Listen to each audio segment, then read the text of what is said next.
Assalamualaikum warahmatullahi wabarakatuh. Selamat siang para mahasiswa. Hari ini kita kembali belajar pada mata kuliah Psikologi Pendidikan Kejiwaan. Dan hari ini adalah pertemuan yang kedua. Yang kita akan sampaikan kepada Anda adalah tentang psikologi gender atau psikologi laki-laki dan perempuan. Nah, tujuan pembelajaran kita hari ini atau pada pertemuan kita yang kedua ini adalah yang pertama saya akan menjelaskan tentang gender dan karakteristiknya, dan yang kedua adalah saya akan menyampaikan tentang perbedaan antara laki-laki dan perempuan. Ucapan pembelajarannya adalah yang pertama juga Anda mampu menjelaskan tentang gender dan karakteristiknya, dan yang kedua Anda bisa menguasai perbedaan laki-laki dan perempuan dari aspek kriteria, fungsi, peran, dan karakteristik. Baik, kita mulai para mahasiswa. Kalau kita membahas tentang gender, ada beberapa statement pendapat yang mengatakan tentang gender, banyak sekali. Ada yang mengatakan bahwa gender itu adalah konsep yang digunakan untuk mengidentifikasi perbedaan laki-laki dan perempuan yang dilihat dari segi pengaruh sosial budaya. Yang kedua, atau pendapat yang kedua mengatakan bahwa gender adalah perbedaan laki-laki dan perempuan dari aspek peran dan karakteristiknya. Yang ketiga, gender adalah perbedaan laki-laki dan perempuan dari aspek nilai dan perilaku. Dan yang keempat adalah gender suatu bentuk rekayasa masyarakat atau social construction. Jadi, pendapat yang keempat mengatakan bahwa gender atau sifat feminim, sifat maskulin adalah suatu social construction. Nah, lebih spesifiknya para mahasiswa, ada memang perbedaan antara kelamin dan gender. Dan hari ini kita membahas tentang gender. Nah, kalau kita bicara tentang kelamin, tentu kita akan mengatakan laki-laki dan perempuan. Laki-laki itu punya janggut, punya kumis, fisiknya lebih kuat, dan sebagainya. Sementara perempuan, dia tidak punya kumis, tidak punya janggut, lebih halus kulitnya, dan sebagainya. Nah, tapi gender tidak bicara tentang itu.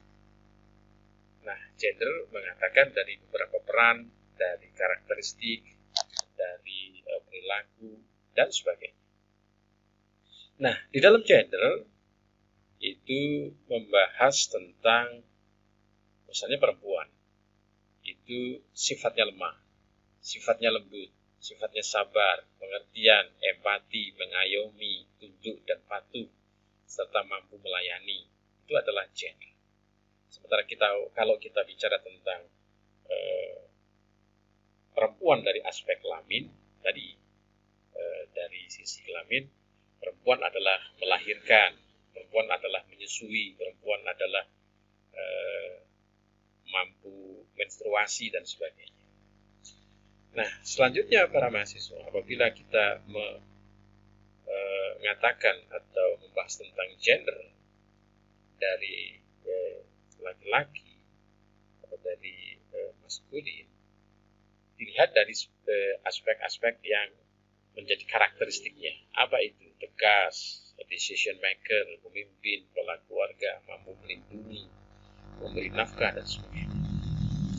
Sementara dari kelamin, kalau kita membahas tentang laki-laki, itu adalah dia mampu membuahi, memiliki fisik yang kuat, memiliki jenis kumis, janggut, dan sebagainya. Itu adalah kelamin.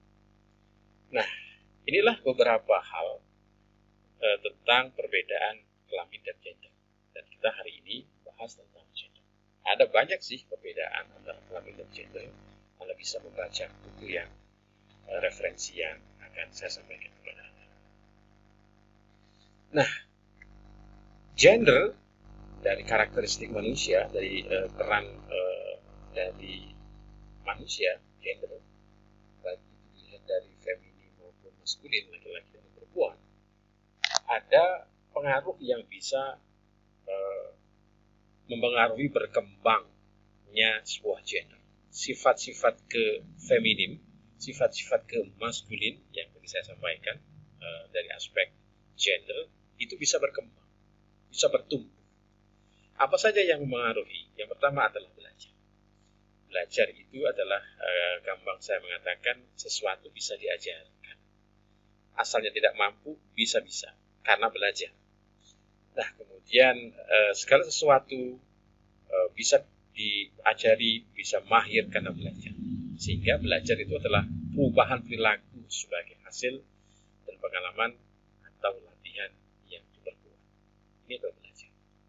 Dan sifat feminim, sifat maskulin, tadi penyabar, kemudian empati dan sebagainya dari sifat feminisme atau kewanitaan itu bisa berkembang karena belajar.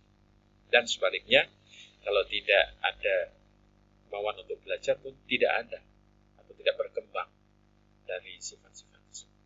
Selanjutnya yang kedua adalah budaya atau agama termasuk dalam budaya. Nah, budaya itu apa sih? Cara hidup yang berkembang serta dimiliki bersama oleh kelompok orang yang diwariskan ke generasi dari generasi ke generasi. Di situ agama itu kan diwariskan. Kita sekarang katakanlah punya agama Islam karena diwariskan dari orang tua, dan kita akan juga mewariskan kepada keturunan. Itu adalah budaya, itu adalah agama. Sifat gender bisa diwariskan. Yang ketiga adalah sosial. Sosial itu adalah segala sesuatu yang lahir, tumbuh, dan berkembang dalam kehidupan bersama. Sosial salah satunya adalah keluarga. Sosial salah satunya adalah lingkungan di mana kita hidup. Itu bisa mempengaruhi perkembangan dari gender, sifat ke feminim atau maskulin. Yang keempat adalah pola asuh atau pengasuhan, yaitu proses membesarkan anak yang dilakukan oleh anak. Bisa berkembang gender itu karena peran orang tua di dalam mengasuh anak dalam sebuah keluarga. Yang kelima adalah teman sebaya. Itu adalah kawan, sahabat, atau orang yang sama-sama bekerja, sama-sama melakukan sesuatu aktivitas dengan kita. Itu teman sebaya. Teman kelas itu misalnya, itu adalah sebaya. Itu bisa mempengaruhi berkembangnya gender. Orang perempuan kalau misalnya terlalu berkawan dekat yang banyak dengan laki-laki, lama-lama sifat maskulinnya akan muncul dan sifat feminimnya akan tidak berkembang karena dipengaruhi oleh teman sebaya. Yang keenam adalah media. Masuk di situ adalah media sosial, media IT dan sebagainya, yaitu alat untuk menyampaikan pesan. Yang ketujuh adalah sekolah, dan sekolah ini adalah pengertiannya lembaga untuk siswa mendapatkan pengajaran.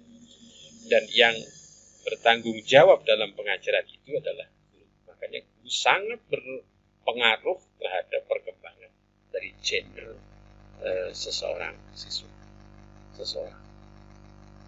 Begitu kira-kira. Nah, kalau kita tadi bicara tentang gender, maka tentu kita bicara lebih pasnya menyebutnya bukan laki-laki perempuan, tapi feminim dan maskulin. Sifat ke feminim, sifat ke maskulin. Feminim belum tentu seorang wanita, hanya wanita, walaupun mayoritas wanita. Ada orang pria yang mempunyai sifat feminim. Sebaliknya, ada pula orang laki-laki yang memiliki sifat feminim. Di sini saya akan mengatakan dan menitikberatkan feminim maskulin itu adalah karakteristik, bukan jenis kelamin, tapi sifat ya dari seseorang. Nah, kalau kita bicara tentang family misalnya, karakteristiknya adalah dia penuh kasih sayang, dia penuh kelembutan, dia penuh rahmat, dan ini bisa berkembang. Ada beberapa hal tadi sebelumnya saya sampaikan yang menjadikan karakter dari family. Nah, kalau kita bicara tentang family para mahasiswa, apa yang menonjol? Sikap yang hangat dalam hubungan personal, lebih senang berafiliasi dengan orang lain dibanding dengan mendominasi. Saya benar dominasi, artinya tidak menguasai lingkungan, tidak menguasai forum, tidak menguasai kelas, tapi lebih bersifat kehangatan, kebersamaan. Itu adalah family. Ada hal lain yang menjadi ciri khas yang ada pada family, yaitu adalah sensitif, tanggap dalam keadaan darurat, memiliki emosi yang sangat tinggi, punya empati yang lebih besar daripada maskulin, tapi juga punya sifat malu dan royal, yaitu patuh. Ya. Sementara kalau kita bicara tentang maskulin para mahasiswa, kita memandangnya dari karakteristiknya. Yang pertama adalah aktif, aktif maskulin. Dia melindungi, dia bersifat rasional dari pola pikir. Kemudian sifat yang menonjol lain adalah sosok maskulin itu adalah dia berani, dia kuat, dia tegas, dia independen atau mandiri, bersemangat teguh, penuh harga diri, dan memiliki rasa harga diri, percaya diri dan punya harga diri. Kemudian sifat yang lain terbentuk dari kebiasaan pada pekerjaan serta tugas yang beragam yang mengandung tantangan. Orang maskulin suka tantangan, orang maskulin suka polemik. Dan tadi dalam slide sebelumnya, salah satunya sifat laki-laki tadi ya adalah troublemaker, karena senangnya adalah polemik. Dari membuat masalah, kemudian dia menyelesaikan masalah, itu adalah tantangan buat Nah, ini adalah gambar otak manusia, Pak siswa. Ada dua jenis otak. Yang ini adalah otak kanan. Ini adalah otak kanan. Sementara ini adalah otak kiri ya. Otak kiri. Nah, artinya begini, setiap orang mempunyai otak seperti ini. Tetapi dominasi penggunaan itu yang berbeda antara orang dengan orang lain, khususnya adalah setiap kelamin. Salah satunya misalnya kalau kecenderungannya menggunakan otak kanan, itu dia kreatif, aktif dan kreatif. Dia suka warna, dia suka visualisasi, suka intuisi, holistik, suka musik, happy ya, dan suka dengan bentuk gambar, bukan tulisan. Ini cenderungnya memang ini adalah laki-laki. Sekarang kita merambah kepada perbedaan laki-laki dan perempuan. Ini laki-laki, kreatif. Dasarnya memang laki-laki kan tadi aktif. Lebih suka warna, yang warna-warni. Makanya besok kalau Anda ngajar di SMK rata-rata kan laki-laki. Jangan banyak tulisan, tapi banyak gambar dan warna. Kalau tulisan tidak nyambung, tidak begitu suka dengan tidak suka dengan tulisan tapi gambar. Sebaliknya, perempuan ini dia menganalisis, maka hati-hati. Dia lebih suka kata-kata, dia lebih suka perhitungan yang matang, makanya agak lambat, makanya agak peragu. Dia suka fakta, dia suka nyanyian, dia suka keteraturan, dia suka detail. Dan dia suka yang jelas kata-kata. Kalau perempuan lebih suka membaca dibandingkan orang laki-laki. Laki-laki lebih suka mendengarkan musik daripada membaca. Rata-rata begitu. Dan nanti Anda akan jadi guru SMK, mayoritas siswanya adalah laki-laki. Maka inilah yang didominasikan. Selanjutnya para mahasiswa,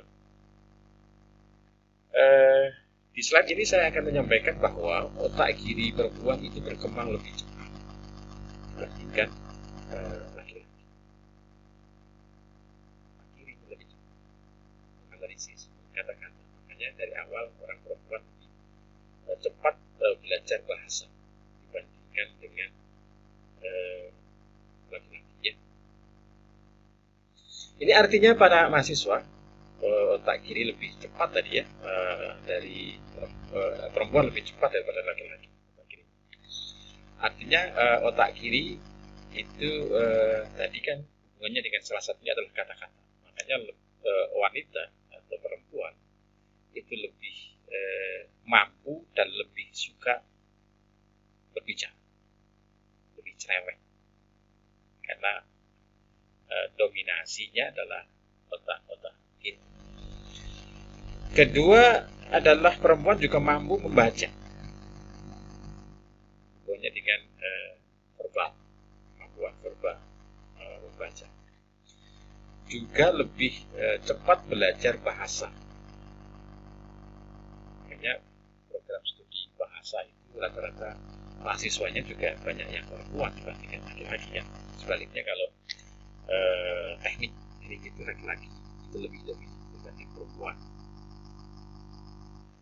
Selanjutnya para mahasiswa, dari sisi keseimbangan itu meski wanita itu lebih dominasi otak kiri, tapi sebenarnya dia juga menggunakan otak kanan secara seimbangan. Oleh karena itu sifat dasar dari wanita itu adalah peragu, karena di samping dia menggunakan otak kiri, tapi juga menunggu reaksi dari otak kanan. Kalau laki-laki tidak, dominasinya adalah otak kanan. Makanya dia cepat memutuskan sesuatu dibandingkan perempuan yang pengennya secara detail, secara urut. Ya.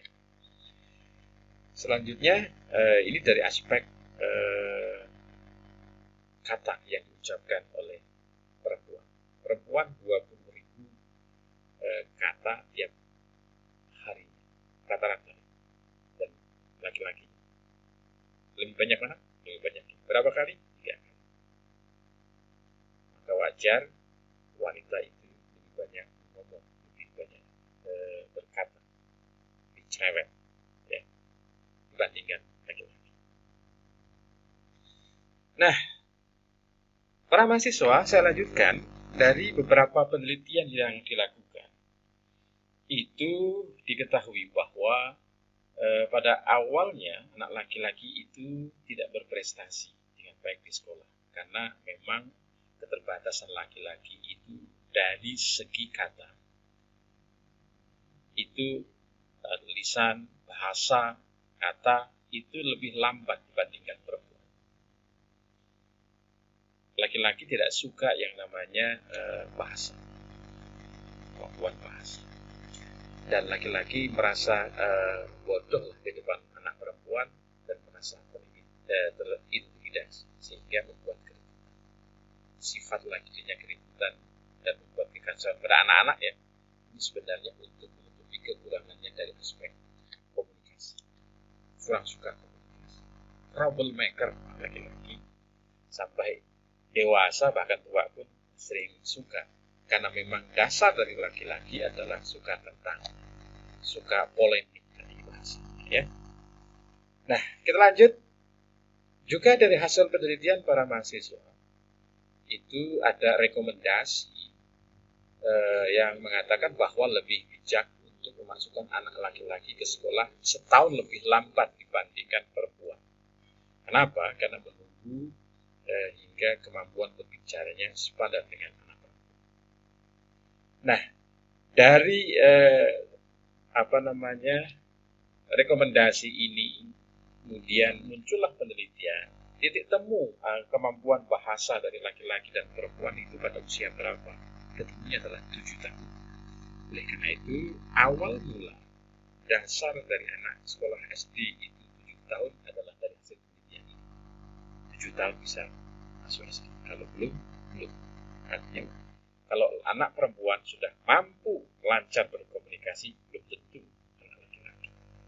Kurang komunikasi, malah dia membuat polemik. Ya. Nah, ada hal lain para mahasiswa yang menjadi hal yang positif, menjadi ciri khas dari seorang perempuan, yaitu lebih menguasai, lebih mengingat wajah dan nama-nama. Makanya orang perempuan itu lebih bisa mengingat orang ini namanya siapa. Kan seringkali kita laki-laki itu lupa ini namanya siapa, wajahnya ini itu siapa. Ini adalah kelebihan dari seorang perempuan. Tersusun untuk bereaksi pada orang-orang, pada wajah-wajah. Karena memang seorang wanita itu adalah kecenderungannya adalah berkumpul, bersosialisasi dengan orang. Beda dengan laki-laki, tidak begitu suka bereaksi, bersosialisasi dengan orang, berkelompok dengan orang-orang. Orang laki-laki tidak begitu suka. Kalau wanita suka. Nah, apa yang disuka dari laki-laki? Ini benda. Ini benda kan? Mainan. Ini benda kan? Lebih suka dengan benda.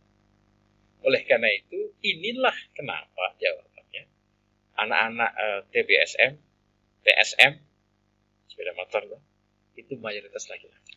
Karena lebih suka benda, lebih suka teknologi. Teknologi benda kan? Nah, kalau sudah ketemu benda, sudah. Memang dunianya dunia main. Dunianya dunia happy. Itu laki-laki. Maka duka-dukanya orang laki-laki masih bisa menyempatkan nonton TV, main dan sebagainya. Tidak sedahsyat perempuan kalau berduka. Karena jiwanya jiwa happy dari orang laki-laki. Nah, ini apa? Ini laki-laki. Ini laki-laki. Ini apa? Ini benda. Ini teknologi. Ya, tadi saya mengatakan laki-laki lebih suka dengan teknologi dibandingkan perempuan. Sekarang apa yang disuka dari perempuan? Lebih suka bersosial dengan sesama, kumpul bareng dengan sesama, kumpul dengan ibu-ibu sesama, kompleks, perumahan, majelis taklim dan sebagainya. Rata-rata kalau ada acara-acara pengajian itu lebih banyak wanita daripada laki-laki. Kenapa? Karena wanita sukanya berkumpul. Ya. Lanjut, ini dunia laki-laki. Apa yang dilakukan ini? Dia menguasai keadaan, merebut karena ingin berkuasa. Itu laki-laki. Dominannya adalah lebih berkuasa, menguasai keadaan. Misalnya dalam rapat. Tadi kalau perempuan kumpul-kumpul, cerita-cerita, tidak ada yang menguasai. Sesama, interaksinya sama. Selevel, sebanding. Tapi kalau laki-laki lebih suka mendominasi, mengeluarkan pendapat, unek-unek dan sebagainya, apalagi berdebat, menonjolkan ini pendapat saya lebih baik dibandingkan yang lain, menguasai keadaan. Itu laki-laki. Memang jiwanya jiwa pemimpin, menguasai keadaan dan melindungi. Nah, selanjutnya para mahasiswa, dari penelitian dari ahli neurolog Universitas California mengatakan bahwa wanita itu lebih mampu mengerjakan berbagai pekerjaan yang tidak saling berhubungan dalam satu waktu. Misalnya, wanita dapat merepaikan buku sambil mendengarkan radio, sambil pulang bekerja. Tiga pekerjaan. 1, 2, 3. Dalam satu waktu. Kenapa? Karena wanita itu memang mampu mengerjakan berbagai pekerjaan yang tidak saling berhubungan dalam satu waktu. Merapikan buku tidak ada hubungannya dengan mendengarkan radio, tidak ada hubungannya dengan bekerja. Wanita bisa multi talenta kalau bahasa sekarang. Anda lihat sekarang Ini pekerjaan apa? Ini adalah pekerjaan mencuci. Ini adalah laptop. Ini adalah terapi air ya, rambut. Ini baca buku. Ini main HP pula di sini, mendengarkan telepon pula. Dan maaf, ini lagi di kamar mandi, sedang buang air besar. Beberapa pekerjaan ini bisa dilakukan dalam satu. Dan itulah kelebihan wanita. Orang laki-laki tidak bisa. Hebat ya. Nah, sekarang dari penelitian tadi dilanjut, otak pria dibuat untuk pekerjaan khusus. Otak pria terbagi-bagi dan disusun untuk memusatkan perhatian atau fokus perempuan, laki-laki. Memusatkan berarti memfokuskan. Hanya dapat melakukan satu pekerjaan dalam satu waktu. Parsial saja. Seorang pria menghentikan mobilnya untuk membaca petunjuk jalan. Yang pertama dilakukan pada radionya adalah mematikan radio. Contoh lain, ketika pria membaca Quran atau nonton TV, dia tidak dapat mendengar apa yang wanita katakan padanya. Makanya dipanggil-panggil, dia tidak mendengar ya, karena fokus. Kita lanjut sekarang. Anda lihat gambar. Anak laki-laki kan sedang main game. Ini adalah orang dewasa laki-laki sedang main game. Fokus, tidak tahu kalau di sampingnya ada istri. Walaupun istrinya marah-marah ya, nggak peduli. Bukannya nggak peduli, memang tidak tahu karena fokus. Orang laki-laki dewasa nelpon, nggak ngerti kalau nggak dengar kalau dipanggil sampai ya, karena fokus. Sama dengan ini, di fokus main game, sebentar nggak tahu kalau yang sampingnya istrinya atau pacarnya itu ada di sampingnya lagi marah. Nggak tahu, bukannya tidak peduli, tidak fokus. Ya. Nah, ini adalah dari aspek kepribadian wanita dan pria. Di beberapa hal, satu contoh misalnya wanita itu dia tidak bisa bicara terus terang adanya, karena terimbang antara otak kanan dan otak kiri dalam penggunaan pada satu waktu. Artinya begini, dia sebenarnya ada keinginan untuk terus terang, tapi dia tidak mampu karena takut menyakiti hatinya atau dari sebab-sebab yang lain, sehingga dia tidak bisa berterus terang. Beda dengan laki-laki, tidak peduli dengan hati orang yang tidak cocok kalau dia ngomong atau sebagainya, tidak setuju pendapatnya atau sebagainya, dia bisa terus terang. Kemudian kalau wanita itu tertekan, ada sifat atau kepribadian wanita, dia ingin atau butuh bicara, sementara laki-laki tidak mau bicara. Kenapa?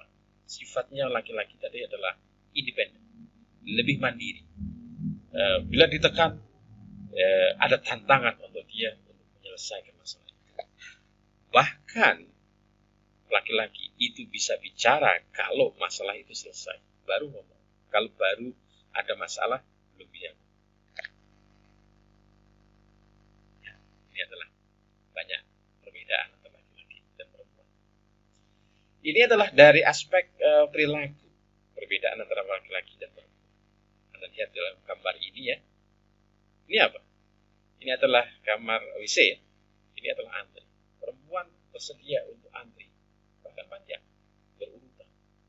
Apa yang dilakukan dengan laki-laki kalau disuruh untuk antri? Tidak mau antri, ada yang di sini, ada di sini, ada di sini. Tidak mau antri, tidak seperti wanita.